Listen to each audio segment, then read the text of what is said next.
Welcome to Hasina's magic of spices. இன்றைக்கி bread வச்சு 6 விதமான ஈவினிங் ஸ்நாக்ஸ் எப்படி செய்கிறதுன்னு பார்க்கலாம் வாங்க. ஒரு ப்ரெட் ஸ்லைஸை எடுத்துக்கலாம். அதை இந்த மாதிரி இந்த சைடில் மட்டும் அதை ஒட்டி பிடிச்சிட்டு மற்றபடி டைமண்ட் மாதிரி இந்த மாதிரி கட் பண்ணிக்கோங்க. இதை நல்லா சீல் பண்ணுறதுக்காக ஒரு லவங்கத்தை வச்சு இந்த மாதிரி ப்ரெஸ் பண்ணிக்கலாம். அதை நீங்கள் டோஸ்ட் பண்ணி ஜாம் போட்டும் சாப்பிட்லாம். இல்லாட்டி அதே மாதிரி டிசைனில் செஞ்சு கொஞ்சம் பீஸா சாஸை மேலே அப்ளை பண்ணிக்கோங்க. இதையும் அதே மாதிரி லவங்கம் வச்சு பின் பண்ணிக்கலாம். இப்போ இது மேலே ஸ்வீட் கார்ன், கேப்சிகம், வெங்காயம் உங்களுக்கு தேவைப்பட்டால் உங்களுக்கு என்ன வெஜிடபிள்ஸ் வேணுமோ அதை நீங்கள் சேர்த்திக்கோங்க. லாஸ்ட்டாக மேலே கொஞ்சோண்டு சீஸை வச்சுக்கிறேன். வச்சுட்டு இது நீங்கள் பேனில் ஒரு 2 நிமிஷம் மீடியம் லோ ஃப்ளேமில் வச்சு 2 நிமிஷம் டோஸ்ட் பண்ணிவிடுங்க. இல்லை நீங்கள் மைக்ரோவேவில் கன்வெக்ஷன் மோடில் வச்சிங்கன்னா ஒரு 2 மினிட்ஸ் 180 டிகிரியில் வச்சு பேக் பண்ணிக்கோங்க. ரொம்ப அருமையாக இருக்கும். இது குழந்தைங்களுக்கு ஈவினிங் டைம் ஸ்கூல்லேருந்து வந்தோடனே ஸ்நாக்ஸாக கொடுக்கலாம், இல்லை டிஃபன் பாக்ஸாகவும் கொடுத்து அனுப்பலாம். கார்னிஷுக்கு கொஞ்சம் டொமேட்டோ சாஸ் வச்சுக்கிறேன். இப்போது செகண்ட் ரெசிபி. இதுக்கு ஒரு பவுலில் ஒரு கப் அளவுக்கு கடலை மாவு எடுத்துக்கோங்க. அதில் உங்களுக்கு தேவைப்படுற வெஜிடபிள்ஸ் எல்லாம் சேர்த்துக்கோங்க. கேரட், கேப்சிகம், கேபேஜ், பீன்ஸ் எது வேணாலும் சேர்த்துக்கோங்க. இதோட கொஞ்சோண்டு சில்லி ஃப்ளாக்ஸு, சால்ட்டு, கொஞ்சோண்டு மஞ்சள் தூள் சேர்த்தி இதை கொஞ்சோண்டு அளவுக்கு, அதாவது எந்த கப் அளவுக்கு கடலை மாவு எடுத்தோமோ அதில் பாதி இல்லாட்டி அந்த அளவுக்கு எடுத்துக்கோங்க. ஜாஸ்தி வேண்டாம், ரொம்ப லூஸாக இருக்கக்கூடாது. இதை நல்லா மிக்ஸ் பண்ணிவிட்டு ஒரு 2 நிமிஷம் இது நல்லா ரெஸ்ட்டில் இருக்கட்டும். அதுக்கப்புறம் ஓப்பன் பண்ணி பாருங்கள், மாவும் கொஞ்சம் நல்லா ஊறி இருக்கும். இப்போது ஒரு ப்ரெட் பீஸை எடுத்துகிட்டு ஜாஸ்தி இது இருக்குல்ல ஊற விடாதீங்க, ஒரு டிப் பண்ணி எடுத்துடுங்க. இப்போ தவாவில் கொஞ்சோண்டு எண்ணெயை க்ரீஸ் பண்ணி விட்டுட்டு, எண்ணெயோ பட்டரோ க்ரீஸ் பண்ணிவிட்டு 2 சைடும் நல்லா கிறிஸ்பியாக டோஸ்ட் ஆகிற அளவுக்கு எடுத்துக்கோங்க. மீடியம் ஃப்ளேமில் வச்சுக்கோங்க. ஜாஸ்தி ஃப்ளேமில் வச்சா கருகிடும், உள்ளேயும் நல்லா வெந்து இருக்காது. இப்போது இதை நீங்கள் டொமேட்டோ சாஸோ இல்லை மயோனீஸோட சர்வ் பண்ணுங்கள். ரொம்ப அருமையாக இருக்கும், ட்ரை பண்ணி பாருங்கள். இப்போது தேர்ட் ரெசிபி. இதுக்கு ஒரு ப்ரெட் பீஸ் எடுத்து சைடெல்லாம் நல்லா கட் பண்ணிக்கலாம். கொஞ்சம் இதை ஃப்ளாட்டன் பண்ணிவிட்டு கொஞ்சம் மைதாவும் தண்ணியும் சேர்த்து ஒரு பேஸ்ட் மாதிரி ரெடி பண்ணி வச்சுக்கோங்க. அதை இந்த எட்ஜஸில் எல்லாம் ஒட்டி விட்டுட்டு இந்த மாதிரி நல்லா ப்ரெட்டை இந்த மாதிரி ப்ரெஸ் பண்ணிக்கோங்க. இப்போ இதில் ஒரு சீஸ் வச்சுட்டு கொஞ்சோண்டு பொட்டேட்டோ ஸ்டஃபிங்கை உள்ளே வைங்க. அப்புறம் கத்தி வச்சு சைடை கட் பண்ணி விட்டுட்டு நல்லா இந்த மாதிரி ஃபோல்டு பண்ணி கோன் மாதிரி ரெடி பண்ணிக்கோங்க. இப்போ அதே மைதா பேஸ்ட்டில் இதை நல்லா டிப் பண்ணிவிட்டு கொஞ்சோண்டு ப்ரெட் க்ரம்ஸில் எல்லாம் கோட் பண்ணிவிட்டு எண்ணெயில் இந்த மாதிரி ஃப்ரை பண்ணி எடுத்துடலாம்.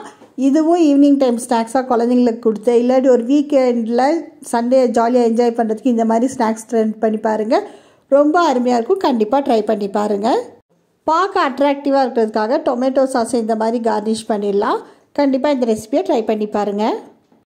இப்போது ரெசிபி நம்பர் 4. அதுக்கு கொஞ்சோண்டு பட்டரில் கொஞ்சோண்டு பூண்டு தட்டி போட்டிருக்கேன். அதோடு கொஞ்சம் கொத்தமல்லியை சேர்த்து நல்லா மிக்ஸ் பண்ணி வச்சுக்கலாம்.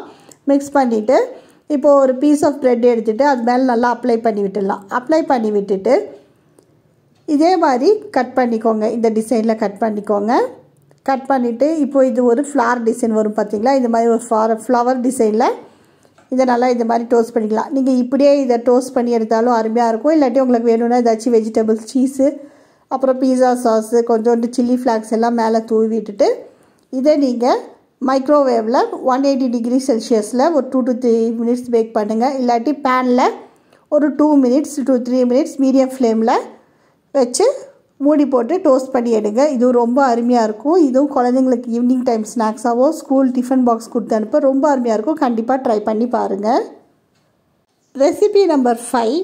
ரொம்ப ஈஸியான ஒரு ரெசிபி. நீங்கள் ப்ரெட்டை எடுத்துக்கோங்க. அது மேலே டொமேட்டோ சாஸோ இல்லை பீஸா சாஸோ நல்லா அப்ளை பண்ணி விட்டுட்டு இந்த மாதிரி ஆனியன், கேப்சிகம், ஸ்வீட் கார்ன் எல்லாம் வெஜ்ஜீஸையும் உங்களுக்கு தேவைப்பட்ட இனி வேறு ஏதாச்சும் வெஜ்ஜீஸ் இருந்தாலும் நீங்கள் சேர்த்திக்கலாம். உங்களுக்கு விருப்பமான வெஜ்ஜீஸ் எல்லாம் நீங்கள் சேர்த்திட்டு அது மேலே கொஞ்சோண்டு சீஸை சேர்த்திக்கோங்க. சீஸ் மேலே கொஞ்சோண்டு பீஸா சீசனிங்கும் சில்லி ஃப்ளாக்ஸும் சேர்த்து வச்சுடுங்க.